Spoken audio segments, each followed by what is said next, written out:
आपको मैं एक एग्जांपल दिखाती हूँ जहाँ पे मेथड दोनों करेक्ट होंगे लेकिन आंसर अलग होंगे, ठीक है। एक आंसर करेक्ट है और एक आंसर इनकरेक्ट है, लेकिन कैलकुलेशन रॉन्ग नहीं है, मेथड बिल्कुल करेक्ट है। देखो कैसे, एक क्वेश्चन है, अगर 30 आपकी आर्टिकल की जो कॉस्ट है दैट इज़ ₹200, ठीक है।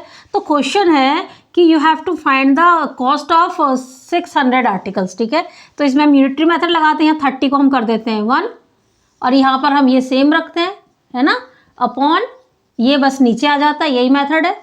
और इससे ये कैंसिल, ये आपका आ गया 20/3। अब 600 आर्टिकल का कैसे निकालेंगे, 600 इंटू 20/3, तो ये आपका आ गया 200, 2 2 ज़ा 4, ₹4000, ठीक है। अब हुआ क्या, एक बच्चे ने पता है क्या किया, एक बच्चे ने इसको लिखा इज इक्वल टू 3 6 ज़ा 18, 6.67, ठीक है।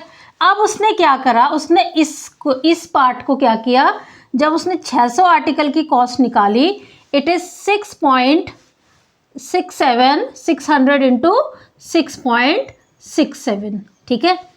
तो ये आया 4002 रुपीज़। अब ये 2 रुपीज़ का डिफरेंस क्यों आ रहा, correct answer is this one, ठीक है। अब आप देखो, अगर आर्टिकल 60,000 होते कितनी कॉस्ट पड़ती इसकी, फिर ये हो जाता आपका ₹1 2 3 ऑलरेडी है, 2 0, ठीक है, 1 2 3 4 5, 4 लाख, है ना।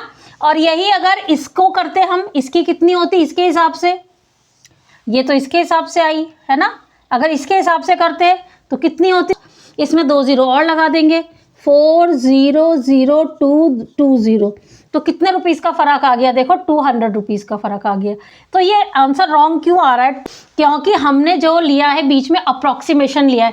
याद रखना, अप्रॉक्सीमेशन कभी भी आपने बीच में नहीं लेना है, बीच में अगर हम अप्रॉक्सीमेशन लेते हैं तो आंसर रॉन्ग आ जाता है। अप्रॉक्सीमेशन आपने हमेशा लास्ट में यूज़ करना है, बिल्कुल लास्ट में। ये एग्जैक्ट वैल्यू नहीं है, एग्जैक्ट वैल्यू तो आपकी थी 6.6666, तो ये तो ज़्यादा है, इससे तो ज़्यादा ही है ना ये, ठीक है। और ये ज़्यादा होगा तो ऑब्वियसली आंसर भी ज़्यादा आएगा। अब ये जो डिफरेंस आ रहा है, ये तो 1 यूनिट के लिए डिफरेंस आ रहा है। अब जैसे जैसे आपकी यूनिट बढ़ती चली जाएंगी, आपका डिफरेंस भी बहुत ज़्यादा बढ़ता चला जाएगा, ठीक है। यहाँ 200 रुपीज़ का गैप इसीलिए आ रहा है।